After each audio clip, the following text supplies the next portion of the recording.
done so much, not just for Brighton, but as a community as well.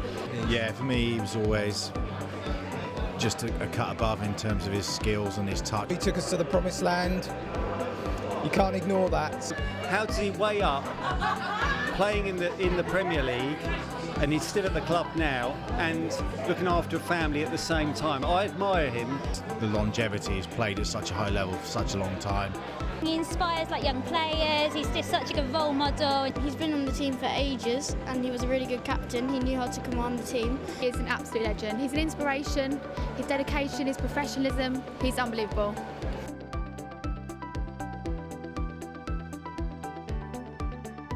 I thought it was brilliant. Really loved it, actually. Artistically, whoever created it did a fantastic job. It was just so fitting. See it across Sky Sports every time we watched the football. It was, fitting. It just proves how much he's worshipped in this town and everything. People who didn't know who Bruno was, because it was such a fantastic piece of artwork, would look at it and think, well, actually, who is that guy? I need to find out a bit more about him. That was disappointing. It felt like a piece of legacy had come down. Disappointing, really. Yeah, a bit. I mean, it was defaced as well at one point.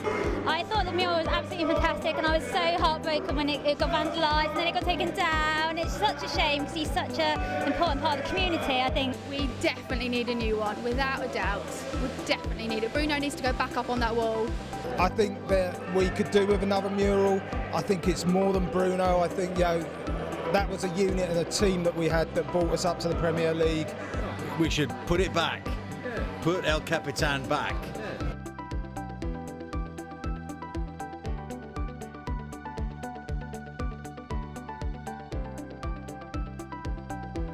My first actual memory of Brighton and Hove Albion was back in 1983 when we had our FA Cup final against Manchester United, and all I remember from that day is my dad just running around the house like an absolute lunatic when Brighton scored, and from that day onwards I've always been a Brighton and Hove Albion fan. My reaction when Sky Sports put up the mural was I was really pleased because Bruno is an absolute legend. He's played for the club over 200 times, but it's the way he conducts himself on and off the field that I thought great. The city has now got a mural of one of its football legends. I was really upset when it came down. I didn't see, especially in his retirement year as well, I just felt that actually it should have just stayed there. I didn't understand why. There was a lot of anger. There was a petition online of 2,000 Brighton fans that actually wanted it back.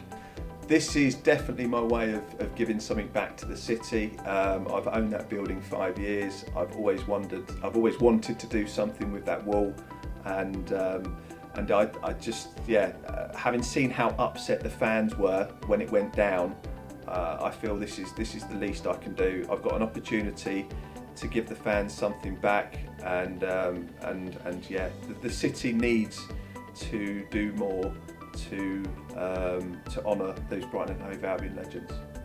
I think the fans would be really happy. There was definitely those 2,000 that were on that petition. I think that they'd be really happy. Through this process I've actually got to meet him, and he is one of the most humblest, nicest people.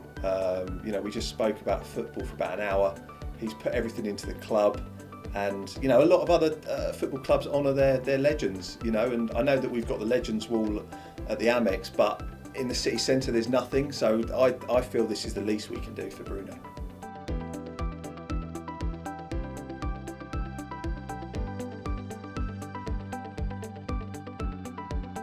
He's a bit of a legend, isn't he? Bruno!